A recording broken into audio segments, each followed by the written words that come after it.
conversation, and I'll start by asking Sajjan Jindal what he thinks of this idea of a self-reliant Bharat, because at this moment the critical challenge is survival.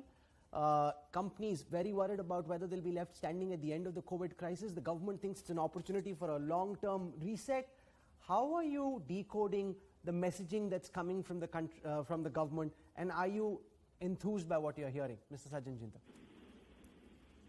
Yeah, no, thank you, Rahul. Actually, there is a saying that one should not let a crisis go waste.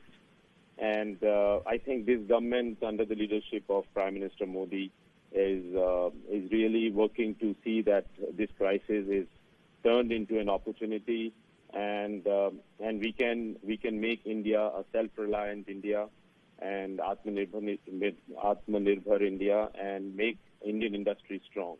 You know, in '91, when we were faced with the crisis of bankruptcy as a country, at that time the then government really took initiatives and steps, and India wouldn't have been what it is today had that crisis not been utilized the way it was utilized. So I think in all, I would say that this time the government of Modi government is really working very hard to fix the issues that Indian industry is facing, and trying to make India a self-reliant country. When I said that, that means that India has everything in the country itself. We have all the minerals, we have all the possibilities of extracting those minerals, and we can, because we are a large country with a very large land mass and a large home market.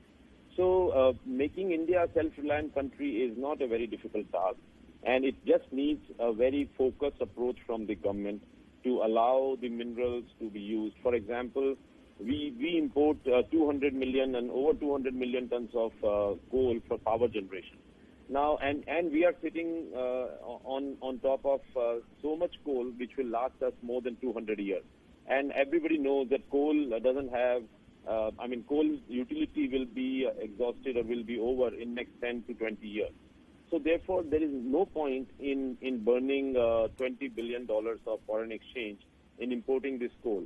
And recently, the government of India has, under the self-reliant Atmanirbhar Bharat, Prime Minister Modi has come out with a reform where all the minerals will be exploited, and the industry which is based on minerals will prosper, and we will be able to not only meet the domestic demand, but actually India can be a major producer of products which is based on minerals and export to the world.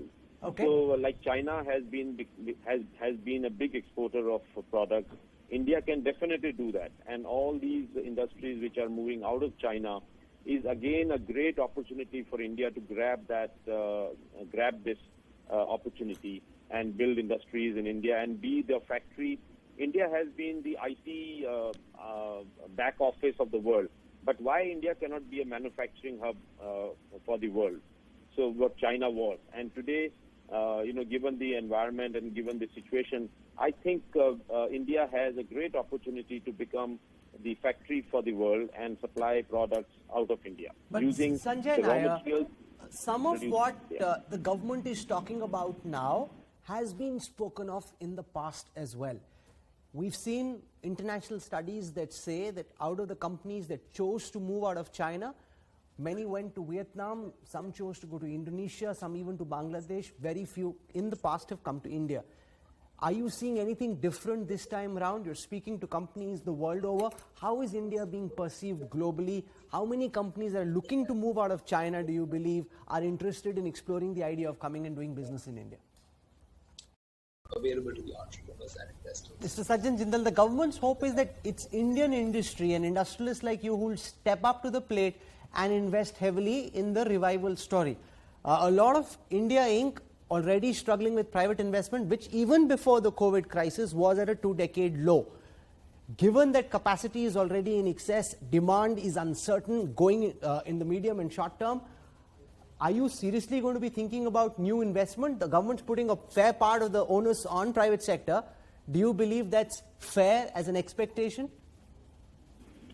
Look, Rahul, before I answer this question, I want to go back on the demand stimulus, how to create demand in the country. And Piyush mentioned that, he's hoping that the interest rate will come down by 150 basis points more.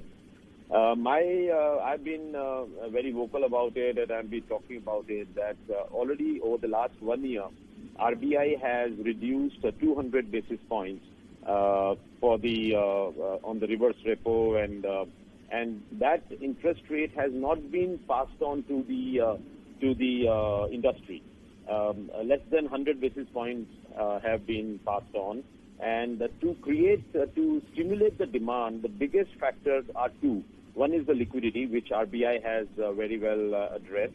And today, NBFCs and mutual funds and banks are flushed with funds. And in fact, more than 7 lakh crore rupees are put back into the RBI as reverse repo, which should be discouraged by the government. And Piyush is on the program, and I'm sure he's listening to this. And I hope he takes some action to or address this issue about 7 lakh crores of reverse repo lying with the RBI.